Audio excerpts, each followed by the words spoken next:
I'm Krysta Heath, a national finalist for Miss Galaxy Australia, and this is my interview with the Pageant Project.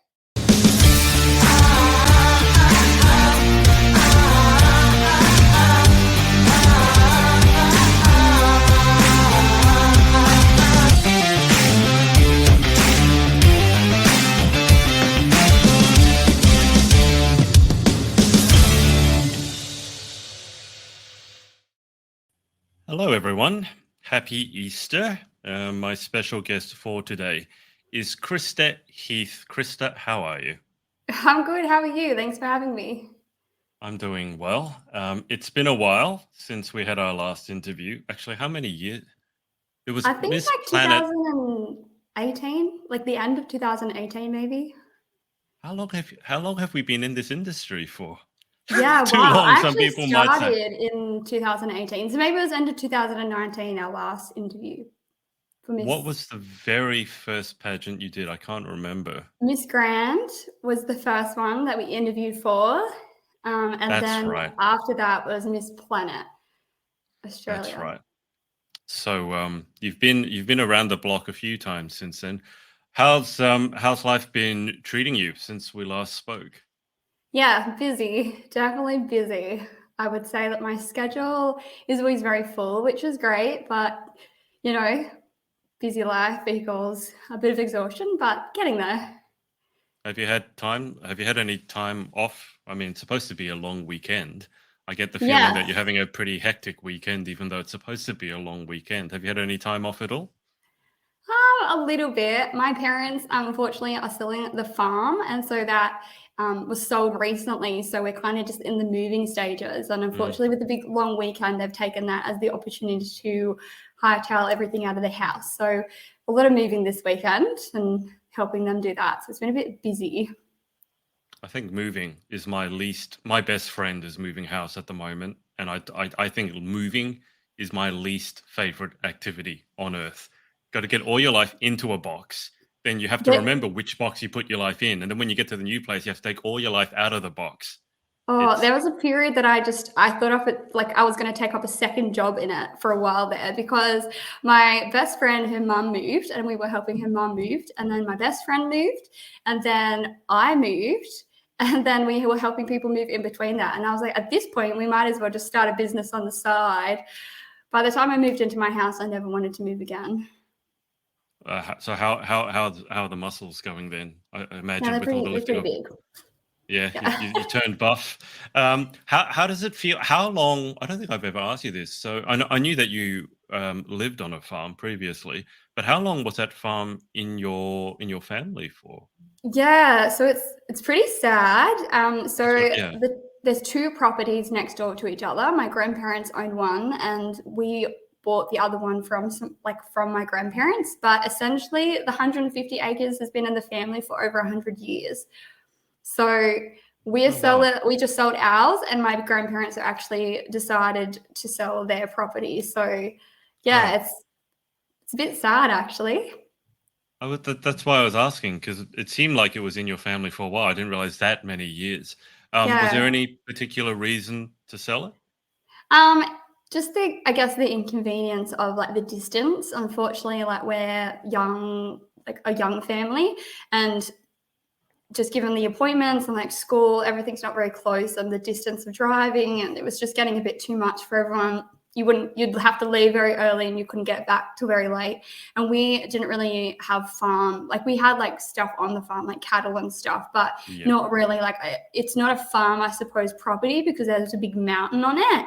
So you couldn't really have a lot of livestock on it. So it kind of was just like a farm as such, and you couldn't really do much with it. So it was kind of a bit tricky. My grandparents are selling though because they're moving into retirement, and my grandma, Yeah. she has Parkinson's, so the house is just too much for them. Yeah, Yeah, I can imagine. I remember when I was speaking to, was it Annalise? Annalise lives on a farm, right? yeah, But proper, like hearing all the details about how much work actually goes in to having like a something like a dairy farm, because like cows don't take a yeah. day off, for example, chickens don't. So it does sound like an awful amount of work. My Um, parents decided they were going to try and do a bit of farming during COVID when life got a oh bit yeah, boring, and we got we got a lot of cows and chickens. That was fun. Yeah. if you say so. We had a couple of chickens here. Unfortunately, a fox got them like 2 days ago. It was terrible. Oh, For those of yeah. you who don't know, foxes are really cunning. They're really smart, Yeah. really strong. It broke through the fence and ripped Yeah. open the coop they were in. We've I had that happen to one of our coops on our farm as well. So Yeah, we actually had to go and like build like this whole new coop system. It was crazy. you basically need to build a castle to keep them out. I think it stalked them because it seemed to know exactly where the chickens were, waited till it was dark, and then Mm. it's We also not a had pleasant. goannas. It could have been. I don't think around here we would have had that. Hopefully not. Mm. I've never seen one in the daylight, but it just goes to show how cunning they are. Is your family going to move closer to Sydney? Are they moving like Newcastle way? Because I also saw somewhere that they buy a cafe, or were they running a cafe or pub or Yeah, yeah. something? Yeah, so it's always been my mum's dream to have a cafe. She always like makes she's always been really big on making like proper hearty like soul food meals, and she just really got Pub upset. food meals. Yeah. Yeah, like, and she was upset that there was never really like a takeaway type store that did Mm, that for people that just wanted to have that meal kind of on the go. Like, you always had to go to like a restaurant to buy it. So, my mom and my younger sister actually saved up and then went in and invested in a cafe, which is doing quite well at the moment. It's called Cafe with a Twist, and it's in Metford, so which is kind of local to where we live, and that's always really busy, lots of customers, and it's doing quite well. I'll have to drop in there, and because I like simple, like home cooked. Well, not necessarily simple, but simple, rustic, but it tastes good, and it's good Yeah. for you because it's And that's cooked what my with mom's love. always been like. She's always been that person that's always instilled that it's good to have like healthy meals, and she Yeah. gets you back to the basics of like cooking it from scratch. So like I've had a lot of health issues, and I think we've kind of talked about it in the past, but having a bit of a sensitive stomach is like me. So I really have to go back to the basics of type food when I'm making them. So I don't eat a Yeah. lot of takeaway food, and I'd go out to restaurants and I'd still feel really sick, even if it was like fresh made, like, because it was, I guess it was still processed food. And so Yeah. mum got really into cooking like meals that were really healthy for me, that helped me put on weight and like kept me Mm, up like healthy and stuff like that. And so she's adapted a lot of that into the cafe as well, making sure that people always have like all of their, the iron, your vitamins and all that in the food as well. And I think that's super important. yeah. I saw you had more than it didn't seem like a small inconvenient health issue. It seemed like a fairly major one. You were in and out of hospital, weren't you?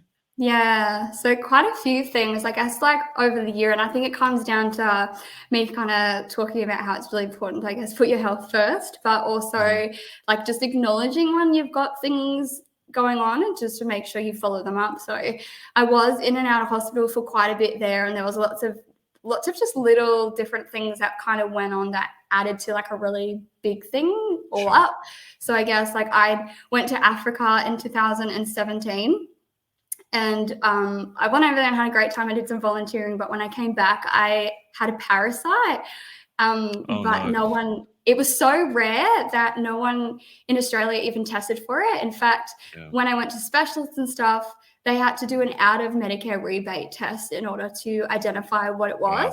And even then, they were just kind of doing it on the side, like, oh, I don't think you have it, but just in case, because it's that rare. And I ended up had picking out this parasite, and the parasite, like what it does is it like attacks your bowel, and it like takes all of the nutrients out of the food, but basically it Yep. causes irritable bowel as a result of Yeah. the damage that it does. So like I was left with that. I also had like GORD, or people call it Yeah. GERD as well, which is like Yeah. reflux, which is like a little bit stress induced, but also just I Well, just having a make way too much parasite acid in my in you stomach. wouldn't help. So that would put me in hospital quite a bit, because I would always just be really like sick, and lots of different foods react to that. So that kind of led to me having to go back to basic food as well. But now I'm on medication to help with that, and that's sorted it out. And then just little things with like an autoimmune disease where my white blood cells don't really work properly, and they just decide to attack my body and my skin instead of like the virus. So just like little stuff like that would, not little, but just stuff like that would constantly kind of put me in a hospital. But I guess I worked with a lot of different specialists and I had a few different surgeries to kind of help fix up a few different things. Like I had one on my nose because like the septum and my turbinates inside my nose were all like messed up. I don't know, it must have been broken when I was younger and not have known. And it was causing a lot of like sinus issues, which led to sinus infections and fevers, which would trigger my autoimmune disease. So one way that they could kind of fix that was to fix the nose problem to kind of Right. stop getting my autoimmune disease triggered. So like lots of different things. It doesn't sound like a little thing. When you said it's a little thing, it sounds like a billion things that were serious enough to put you in hospital. But is it kind of like on the mend now? Is it more stable now, or are you still in and out of hospital a lot? I haven't been like in hospital 2 years. I think I went in Okay. this year and it was just for like exploratory, but that was off the Okay. premise of something else, which came back all clear, which is super good. So they ruled out something actually when they did that. So other than that, I've been really good. I haven't had any issues, which is great. Does that teach you not to take your health for granted? I hate hospitals. I mean, both my parents are Yeah. doctors and my brother's a doctor, but I hate hospitals because you never go there really for good stuff, do you? I guess unless you're giving birth. But you must be sick of the sight of hospitals by now. Yeah. I think it kind of took me to like it kind of makes me think about like making sure that I'm not running myself down because I tend to do that a little bit. I'm one of those like person that loves to be on the go and would tend to work through being sick. Yeah. And I really shouldn't do that, but I No. probably sometimes do that a little bit more than I should. And I think back then there was the complexities of I was studying full time, working full time, and then doing pageantry and modeling like as much as I could on the side as well. And I think I definitely bit off more than I could chew. And for you, modeling was often a drive down to Sydney, which wasn't like a short drive either. Yeah, So you have to add that on correct. top, driving down and then driving back up and then always living out of a car. I mean, it all adds up, doesn't it? Yeah, I think COVID was actually kind of a bit of a blessing in disguise, in Yeah. relation to having to I wasn't able to go to Sydney because they obviously locked us out. You guys wouldn't let us Yeah. in. And, We don't trust you, you country folk. yeah, and so I wasn't able to cross that border. And, so I guess that kind of really made me stop and think, okay, when I was allowed to go back to Sydney, I really just enjoyed that I didn't have to go there so much. Mm, And I thought, okay, yeah. I'm only going to go there if it really benefits me and if I really enjoy it. And I obviously got like the new job working in child protection, and that job, came with like, all right money. So I was kind of like, I don't really need to be doing this to get extra money anymore. So it was kind of Mm. like, if I enjoy it and I think it's good for me and I'm going to have a great time, I'm going to do it. But if not, like, I'm not going to go out there just because. So, how do you think the Krista in front of me now has changed, or what's different between her and the Krista I interviewed? Seems like 5,000 years ago, but if you think back to your first pageant, I remember Miss Grand. That was when Danny obviously still had it because Amber's taken it over now. Yeah. And that was God. That was I remember the hotel. Yeah. That Oh was my the year gosh. that Kim Gundani won, wasn't it? Kim Kondani one. And then you were like, oh, you can eat the strawberries, but they're Danny's. That's right. Oh God, Nearly ate you the have a director's certain kind of strawberries. Oh my gosh. memory on you. But how do you think? God, that's 6 years ago, Krista. That's kind of scary to think. But how do you think you've changed over those 6 years?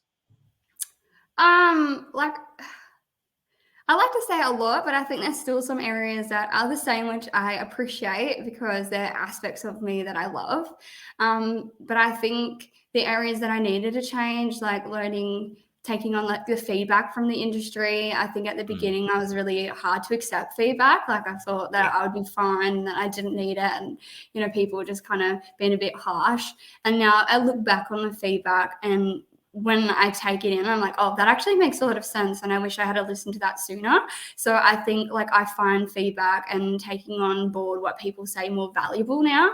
I also think, I was really in it for the wrong reasons. Like I really wanted to win. And I think it was about like, if I won, it would have meant something to me. Like it would have Mm, proved a lot of people wrong, which I still think to this day, like, that is such a good thing to do, like, prove to yourself that you're more than what people tell you are. But I think Yeah. it's like, it's more about proving to myself that I'm more than what I think I am, and not so Yeah. much about proving other people wrong. I think when Yeah. I first started, I was definitely about proving other people wrong and not so much about myself wrong.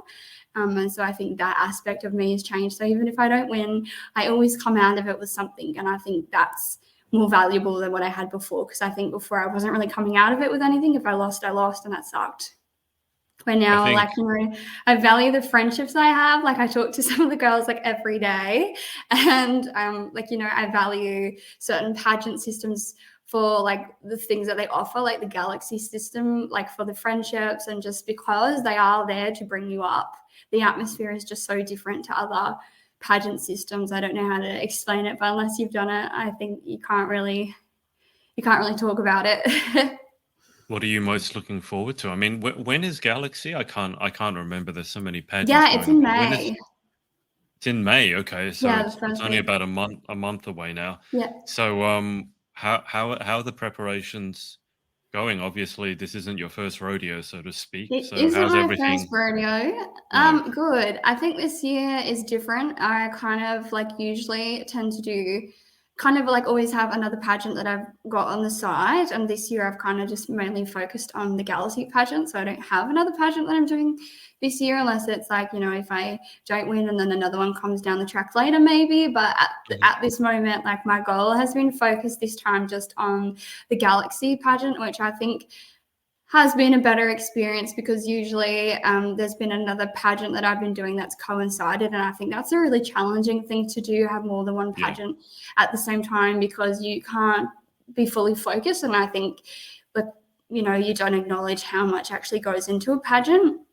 Mm. um, and I, you know, and the other years I'd always done one when another one started as one finished, which is fine because I've made sure they've never overlapped. But then I don't know, you can't put as much effort into it because it's Yeah. very exhausting, like, doing everything for it.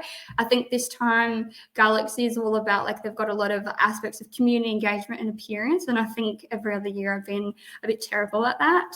And so this year I've really pushed myself to do that, which has been a little bit out of my comfort zone. Okay. Which I don't know why, because I actually love going out and doing that sort of stuff. And I've actually found that I've really enjoyed it. Just going out and representing the pageant, like, in the community, which surprised me how much I'd actually enjoy it. So yeah, You that's been a you've bit been different for out me this year. you've been out and about for pageants before, though. So when you say you were Yeah. terrible at it, like which parts? I mean, you've done community service, a lot of it for sure. Yeah, but, like, I guess in some of the other pageants, like, it's not a requirement to wear the sash or the crown when you're out doing those sorts of things. And like, on the other pageants, like, you've been with a bunch of other people who are also doing it with you, so you've kind of got this Right. united front with you when you're there. Mhm. And I think, like, as part of the Galaxy system, I think it's like this onus where you have to really love the pageant and the system, and I think that's what is part of it. Like, when you win it, like, you're an ambassador for the pageant. And I think by doing the community engagement, I think that's kind of like a bit of a can you be an ambassador, and do you love the pageant enough to be an ambassador even if you haven't won yet? And I think that's been a good experience to kind of actually fully immerse myself in this time around. Have you, I mean, if you're lucky enough to have the crown placed on your head in a month's time, then you're off to, at that stage, it'll be sunny and hot, Yeah. Florida, USA. Have you actually been stateside before? No, Will be your first no, it's time? a dream. And obviously, you know, I've watched every girl go to that magical place. Mm, Um, you know where I'm talking about, with Mickey Mouse yeah. ears, beautiful song. And so I absolutely can't wait to go if that would be my opportunity. If I was to win, that would be super magical this year, because I'd be crowned by one of my faves. So I think that would just be so meaningful to have, to be crowned by.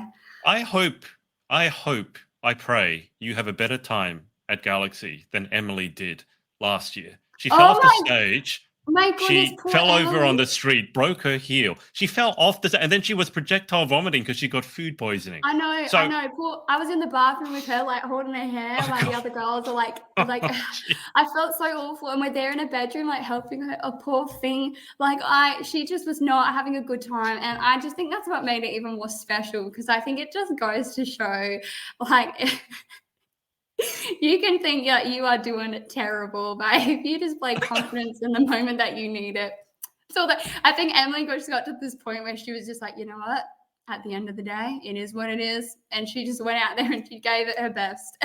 Because honestly, I after guess being in like the bathroom and projectile puking for like an hour and then just having all these mishaps, I think that's all you have left to give at the end of the day. Just hope for the best. But she did fabulous. Like you couldn't have tell that she was projectile puking in that bathroom.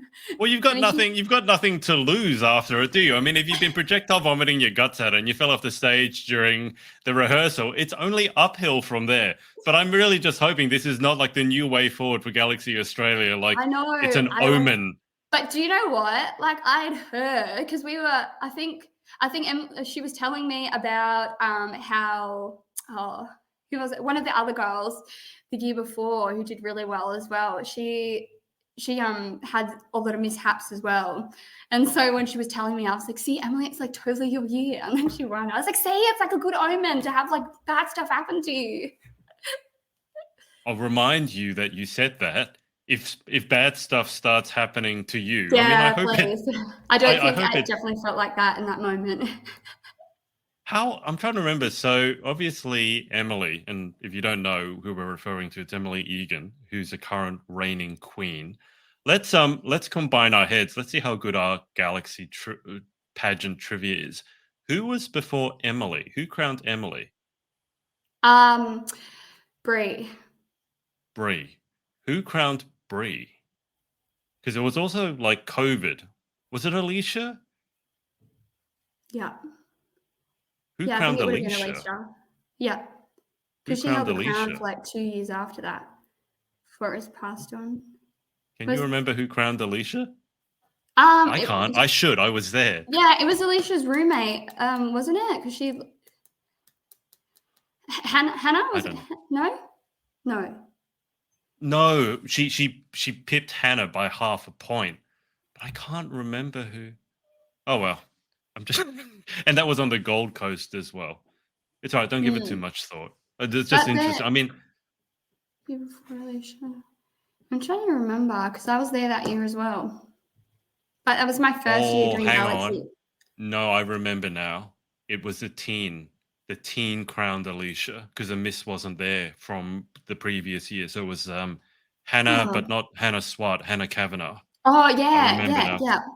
I remember now because I there's this photo because I had been to support Leisha, particularly at Galaxy, like I think that was the fourth time, and I was Yeah. literally at that stage. I don't know if you can empathize, but like, where you're just like, if you don't win this time, like this, you have to stop doing this because I can't deal with the nerves anymore. And she'd had like first runner-up syndrome, like getting closer and closer, and oh, it's just I terrible. know, and But, she'd always just gave like just yeah, miss out.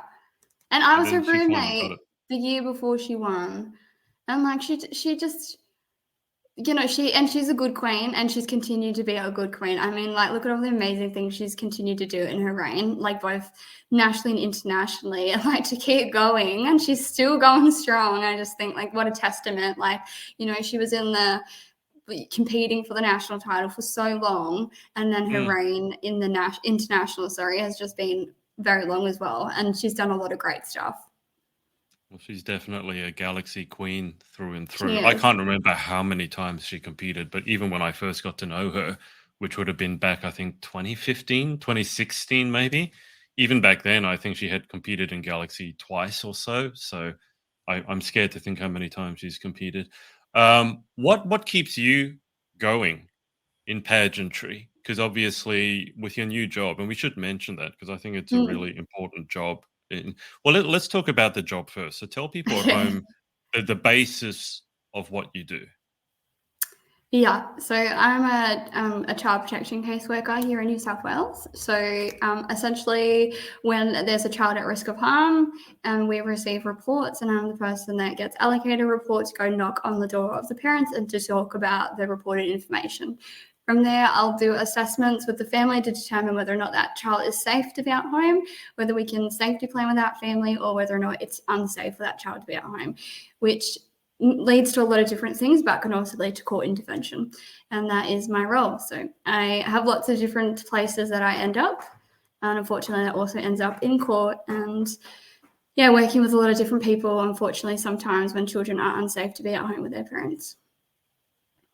I mean, obviously, it's not the happiest sounding job. Have Yeah. you learnt anything about us, humankind as a whole, from your job? I've just learned that there is just so much more to someone's story. I just think, we see situations, but I always have empathy, and I continue, and I like always will continue to have empathy for the parents that I work with.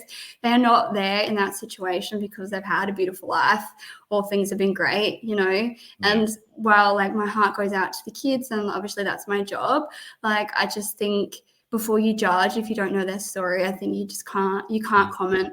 There's just so much more that goes behind these stories for some of these families.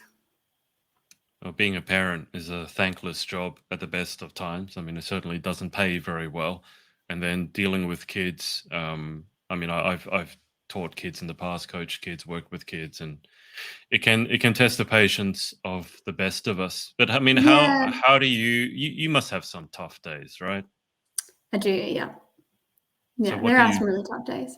what keeps you going? Like, I mean, are we talking Netflix binging, I chocolate? definitely Like, do a lot of next. Yeah, I've watched too many shows, not just on Netflix, but Stan and Disney Plus. So oh, you have all of them. What? You I have Netflix do and like a Stan whole and Disney. array. Okay, Um, so there's probably some series that are on all three of those. You realize, like, they have so much overlap. What? So, just what do you watch when you come home? Like, if you have one of those just absolutely terrible days, Well, what's do you the know what's go-to? ironic is that I go just home and watch like a lot of crime and like Oh, not TV again. investigation shows and like emergency rescue and like medical shows. For some reason, I'm like totally captivated by those shows. How does that help you relax? Where would you I go? find it very interesting and relevant to my job at times. Like I don't know, like I find it very interesting. Can you? Okay, I need to ask someone, and you're as good a person to ask as any. Why is it that pageant girls are so fascinated by crime? Every single one of you, you're fascinated with these CSI, serial killers, and then I know a couple who are actually studying to be forensic psychologists. So they I go think to that'd be crime scenes cool. and stuff like that. But they're interested in that because they watch CSI and all that stuff. And then there was that, what, Insatiable, which apparently is about pageants, but it's like a serial killer or something. So can you please explain, like, why? I really don't. Or is it, as someone has suggested to me, is it really just a girl thing that for some reason you guys are fascinated by crime? So can you answer this once and all for me? Is it a girl thing or is it a pageant girl thing? I think it's a girl thing. I know a lots of girls that are not in the pageant system that loves a good true crime or loves just watching any sorts of shows where there's crime or there's just like emergency related situations. I don't know. I think they just enjoy like the thrill and just learning the behind the makings of things. I think as women we like to understand how things are done and how things are solved and how people like do things, and I think these shows are a good way of like unpacking that. And I think Okay. these true crime shows or like these murder mystery shows and stuff like that, they really break down like the psychological things behind why Yeah. people do what they do Yeah. or like how they track them down or find them. And I can't speak for everyone, but I do find that quite interesting. And when I started working in child protection, I found Chicago Med quite interesting because there was this really big focus on the emergency room I think it was the psychologist or the Hmm. psychiatrist, and he talked a lot about how he coached a lot of like the people in the office and how they talk to people with mental health to unpack like what they were talking about. He talked about like motivational interviewing. He talked about like lots of different things that I was actually studying as a child protection caseworker at the time, and how I talk to my families about like our worries or our concerns. And so I was like super captivated because it was very relevant to what I was learning about. And then to see it in practice, I was like, so that's how I do it in the field. That's interesting. Okay, that makes sense. But as long as as long as you're using that in your day-to-day job and not using crime in your day-to-day job, like I'm not plotting a murder, that's what you're asking. If you're watching serial killers and going, yeah, that's what I do in my job, I'm slightly worried.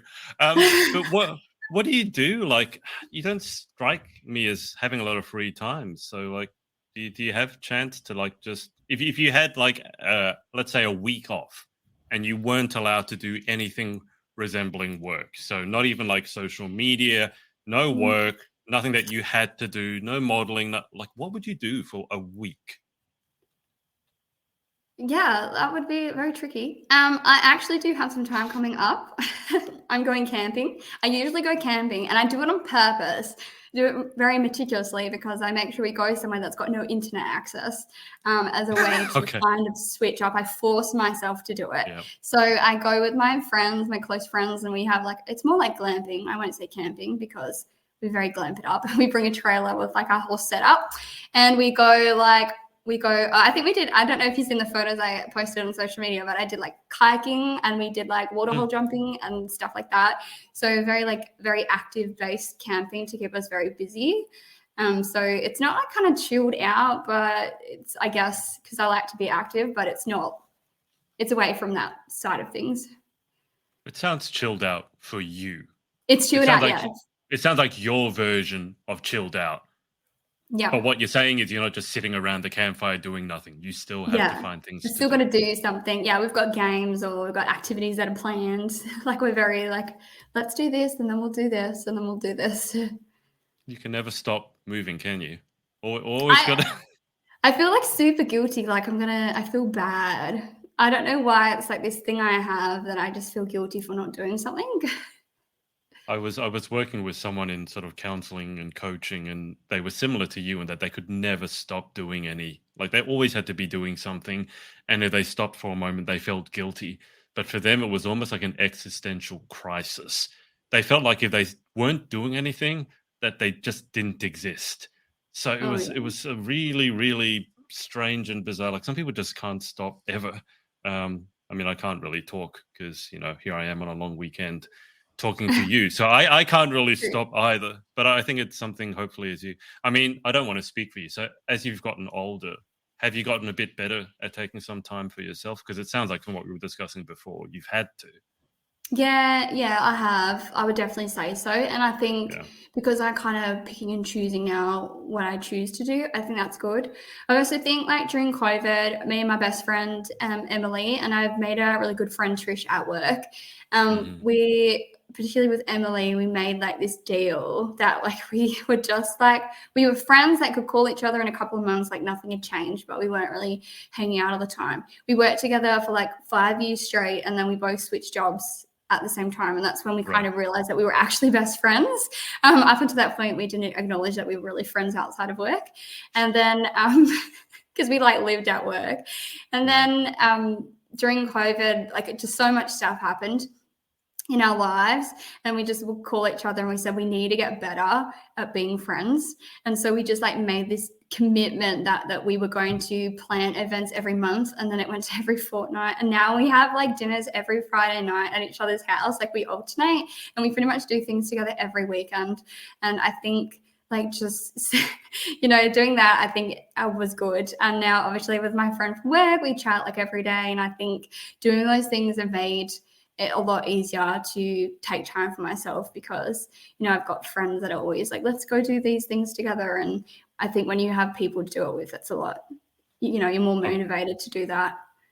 Yeah, but I think scheduling it in is really handy as well, because you just got to block in, because otherwise someone who's super busy if you don't make the time, it just keeps, you let it slip, and then before you know it, a year's gone by. Yeah. I just think it's funny that you didn't realize that this was your best friend until you I, both so, never saw each other, and then you're like, I actually missed you. It's actually really funny because there was like this period of time when we were working together where we like hated each other's guts. Like we were Oh, good. young, and because I was 16 when I started working there, and I don't know, we somehow got into this fight, and they actually had to pull. Like I don't even know why she didn't. Like she doesn't even remember to this day like what she was angry at me about. But like the managers had to come in, and she's like, "What is going on? Like why are you upset with her? Like this is going on for far too long." She's like, "I don't know," and then she's like, "What do you mean you don't know?" And she's like, "Do you know how you get angry at someone and then you just that it was for some good reason and you can't remember it, so you stay angry?" She was like, that was where she was at. And then after that, we just I don't know, we found a common enemy, like I guess in someone else that was annoying us. And then after that, yeah, we just didn't even know it. I don't even know how to explain it. We were just doing everything together. I was competing in gymnastics at the time, and she was like coaching, and I was working there as well. So we would go to gymnastics competitions together. So without like meaning to, like even on weekends, we were going to places together. So I don't know. We just, yeah, it was pretty funny, but. So she hated your guts, but she had no idea why. And now you guys are inseparable. Yeah, it's a girl thing. I was going to say, but I thought I probably shouldn't say. It's okay if you say it. It's not okay if I said it. But it's like the first thing when you're beginning the story, it's like, yep, that sounds like a typical story I'd hear when I was working at an all-girls school. They'd be like, oh, I can't stand this person, so-and-so. And then next week they're like, oh, I love you. And I'm like, what just happened? And they're like, oh, no, it's all right. It was nothing. I'm like, you wanted to kill this person last week, and now suddenly you're inseparable. I think the term we use is like frenemies. Like when we're young, say. it's like we're friends, but we're also enemies. And I think you just grow out of it when you get a bit older. And yeah, now I couldn't imagine us not being friends. Like I think it would be crazy. And then the pageant girls, like actually I talk to Annalise every day. And I talk to Emily like often too. And so like I don't know where I'd be without like all these people. Annalise really surprised me because she was the first one that I've interviewed from Tasmania. Like I've interviewed people from all around the world, but that was my first Tasmanian. But she really doesn't like the big city. Most people that I know, like if they're living, let's say in Perth or Tassie or even South Australia, like smaller cities, they love coming to the big city. Annalise sounds more like as soon as she's done, she'd like to go back home. It almost sounds overwhelming for her. She doesn't want to drive. Ooh, I kind of get her though, because I find Sydney really stressful. Like, well, you come from a rural area as well, so I guess that would make sense. but like even Newcastle and Maitland, like they're pretty busy, but like Sydney is, I don't know how to, like, I don't know, places like Sydney and stuff like that, they're like it's like its own little vibe. And I just think if you don't grow up in that culture, it's a very stressful environment, like especially driving in it. If you make a wrong turn, it will tell you to turn left and you can't, or turn right. And then there'll be signs everywhere saying that you can't turn left or right for like forever. And then it will add like 25 minutes to your trip because you've got to go around 12,000 blocks to get back to where you were originally meant to turn. Yeah, so, that's only gotten worse, by the way. I one time basically had to go over the entire Harbour Bridge because I couldn't turn around because the lanes sometimes switch on the bridge depending on the time of the day. Yeah, that's so the lane crazy. I normally went somewhere else. I'm like, what's going on? But I couldn't turn around on the Harbour Bridge. And that's another fact. The lanes, they just come and go. And it's not just like in places like that. Like when I'm leaving Hornsby, there's like a Pacific Road out there that just, it opens up to 3 lanes on one side or 2 lanes on the other side or 4 lanes. And then just depending on the time of day, it will just change with these little orange cones. And when it rains, the lines just completely disappear. Like, do the roads even have lines anymore? No. No, there's one place actually on the way from Hornsby to my place where, depending on the time of day, it's either 3 lanes or 2. But they were too lazy to basically paint lines down, so they just take away the dividers that they put in the kind of like tall sticks, and they just take them out.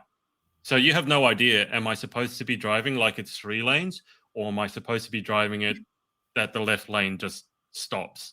And depending on the time of the day, they can't keep up with all the changing roads. So like half the time the GPS don't even acknowledge that road even exists. And you'll go on the road and it'll tell you that you're in some like make a U-turn at the next available turn.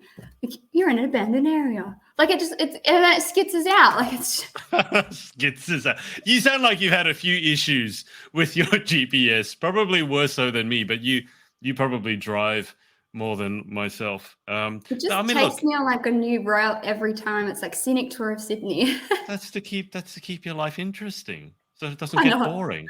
You've probably seen more Sydney than I have. But I was going to say, like, if you do end up winning and you go over to represent Australia, Florida's huge, right? And like the airports that you go through, they're going to dwarf Sydney. They're absolutely It's massive. fine. It's just so long as I'm not driving in it, I'll be right. Someone else can drive me. It's like when I went to Cambodia, like that was hectic. So do you know the Bee movie? Like the cartoon Bee movie? Have you seen it? Okay, hopefully other people watching will know what I'm talking about. But in the Bee movie, there's like this part, it's like a four-way intersection, and essentially like all of these little bees that are in like little cars, they just like drive through like all crazily, and they just manage to weave through the gaps, and there's no lights or anything, and they don't care. That is like what it's like in Cambodia. Like they just drive wherever, and they don't even care. So there was many a times I thought I was going to die, but we didn't. It was interesting, to say the least. Yeah, that was a nice, bright, cheery topic of conversation. What's your favorite movie? Ooh, I'm actually not really a movie person. I'm a TV series type person. Okay, favorite TV show Okay, at the moment or just in general? of all time. I'm pretty obsessed with Bones. I think that's pretty hilarious. I think it's like the right amount of like interesting, funny mix of everything. And it's like a good 12 series, so you can really get your teeth into it. Like sink your teeth into it. Sink. Yeah, that sounds about right. What about so that's favorite show, favorite TV show. What about favorite food? Ooh. It's not so much like, well, it's not like a meal, but chicken. I can't live without chicken. Okay. Favorite color? Pink. I feel like you should know that. I can't. I'm trying to work out, what do I not know about. What about favorite music? Ooh. I'm a top 40 type of girl. I'm a bit of a mix of everything. I don't have one genre that I kind of say I love. I can tell you a song obsession at the moment. Which is King of Queens by this trending girl. She won Eurovision for like what country was that? I think it was Ukraine or something. Yeah. Okay. What about biggest pet peeve? Ooh. It's like a bit of a personal one, but like it's when people like it's about the dating world. But like when you're talking to people, I mean, it could be friends too, and they stop talking halfway through like a conversation and then just don't reply for ages, but then reply like as if the conversation didn't stop. You mean when you're messaging someone, right? Not face to face. No, like messaging someone. Yeah, I'd be a bit confused if you're like on a date with someone or you're hanging out with a friend and they just stop talking to you halfway through the conversation. Yeah, it annoys me if like it's an interest, someone that I like, and I'm messaging, and then they just stop halfway through a conversation, and then pick it up like a week later as if they didn't just not reply for a week.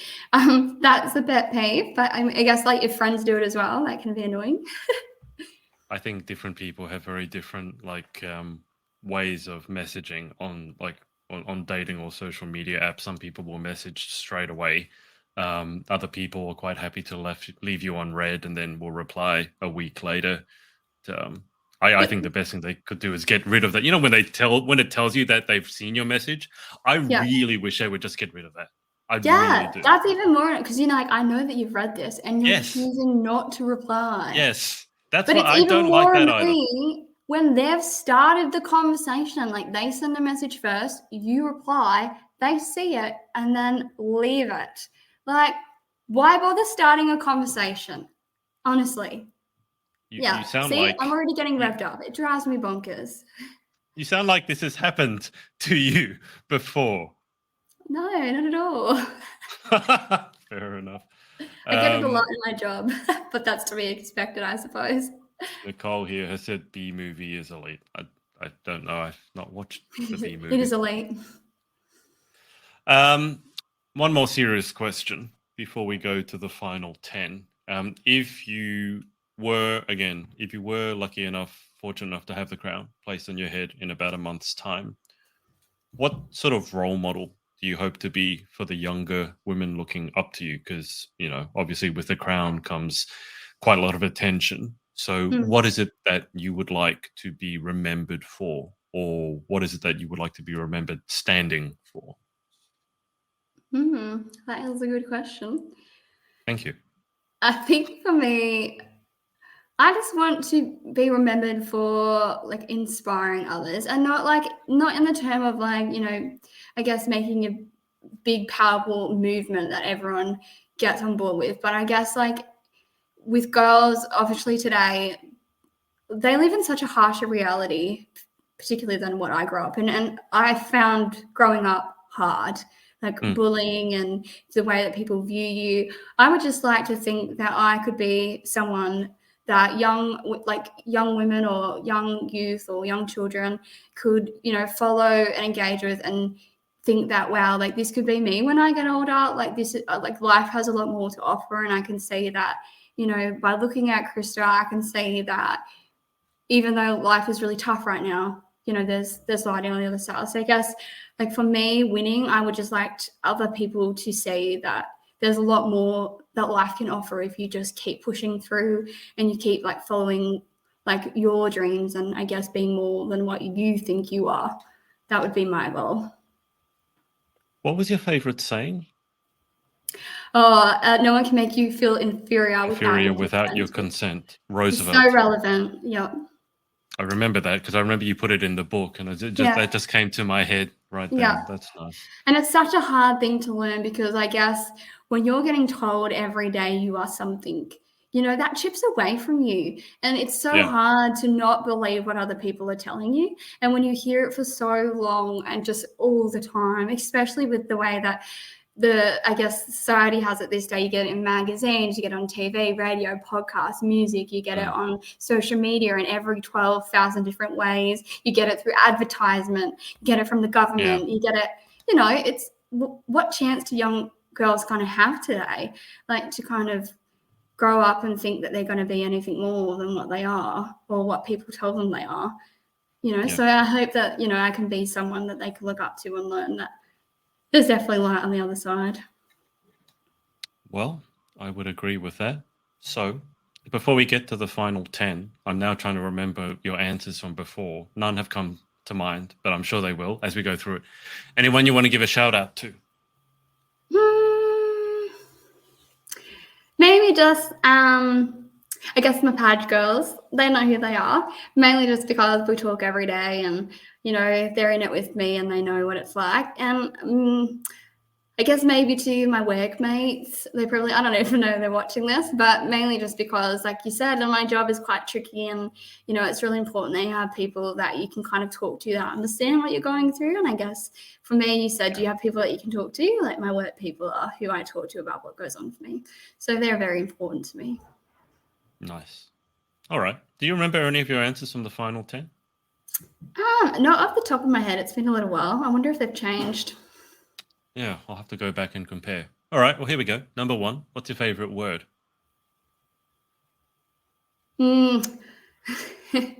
Which is funny. I didn't think it was, but my boss has recently pointed out that I use in which a lot in my sentencing.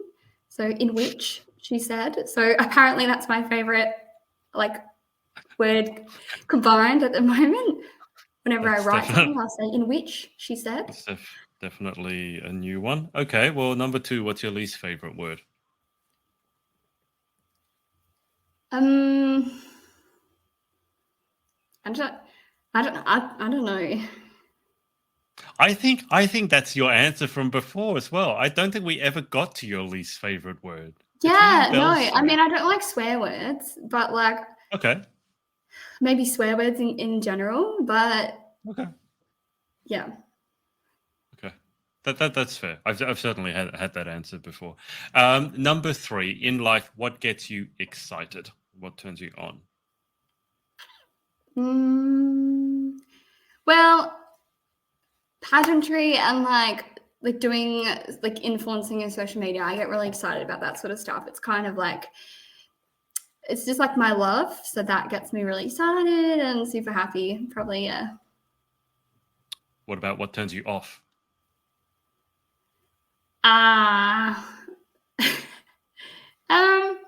The idea of going on a date, believe it or not, I just think that's like, It doesn't necessarily have to be about the dating world. It no, just in I general. know. I don't know. Okay. I'm just trying to think of something. I just feel and like just if right someone now, the idea. someone who's potentially interested in you watches this, they're like, oh, okay. Then I won't answer her on the dating app. You're wondering why no one's answering you. You're like, what do I not want to do? Gee, I really don't want to go on a date. Why is no one answering me? I just mean like it's scary and like it's really challenging. It's like I don't know. It's just I find them really. I get really anxious around them, so that sometimes can be like I don't know. We can move on. It's fine. I will say sometimes in the dating world, it does feel like a lot of hard work, doesn't it? And sometimes it doesn't seem like really hard work that has a appropriate reward. It's like a lot I of hard just work feel sometimes for absolutely nothing. I just feel like my parents told me like life is so much easier in the dating world, you know, when they were younger. And I just feel like we're up Oh against yeah, a lot of different challenges now in society. yeah, I think it's a lot more challenging to date. And that is really scary because I feel like you could be very super invested in the date and committed, but like it might not, you know, if they don't grow up with the same sort of values or that sort of stuff, oh yeah. it's you don't get the same courtesy on this other side, and there's a lot. The values is a big one. I Yeah, find as I get older, the values and beliefs. I almost feel like that should be like a preliminary question to filter everyone out, so I if they feel like don't match with your beliefs and values, you never have to you just talk to need them like in an the first place. application to date prior to going on a date. Like That's what I switch mean. out, like you know, should we Yeah, switch out? Yeah, see if we're yeah. compatible before we go. We need some sort of matchmaking, like where the first question is, "What do you believe in?" Anyway, that's enough of the dating world. Number 5, what sound or noise do you love? Rain, like on a tin roof. Number 6, what sound or noise do you hate? Um, yeah, like the sirens like at midnight. Yeah, Okay. Number 7, if you could have any one superpower, what would you pick and why? I would. Oh, I always say like invisibility. I think that's pretty cool. I You worry can do a about lot the with that. invisible ones. I feel like they always want to get up to mischief with their invisibility. Number 8, what job or occupation would you most like to attempt? I think when I answered this question last time, I said this job that I'm currently in. I wouldn't Oh, mind doing some acting. That would be cool. I think I say that all the time, but in acting in like a really cool like stunt, like one where there's a lot of action and stunts required. I think that would be lots of fun. so you want to throw yourself off buildings and stuff like that, explosions and Why not? sure, Live a little. why not? I remember now. Your dad, wasn't it, put together a movie? Was it about zombies? I remember you lying as a corpse. I seem to. There is zombies in it. Yes, you are correct. Yeah, it's called Yesterday's Girl, and it's out now, so you can go and watch it. I feel like I should go watch that movie and say, I know that girl, that one that's lying as a corpse in the field. I know her. With the purple hair way back then, when she was trying to be cool. Was that a no to purple hair in the future? No more dyeing your hair crazy colors. I don't know. I I don't know if it's it will go like down with your job.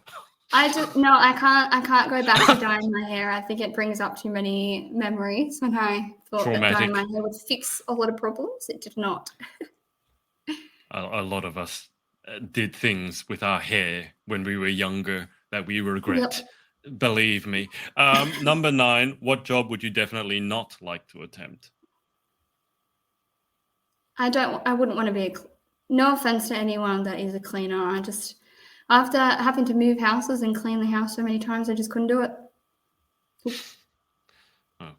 that's someone that I happily pay.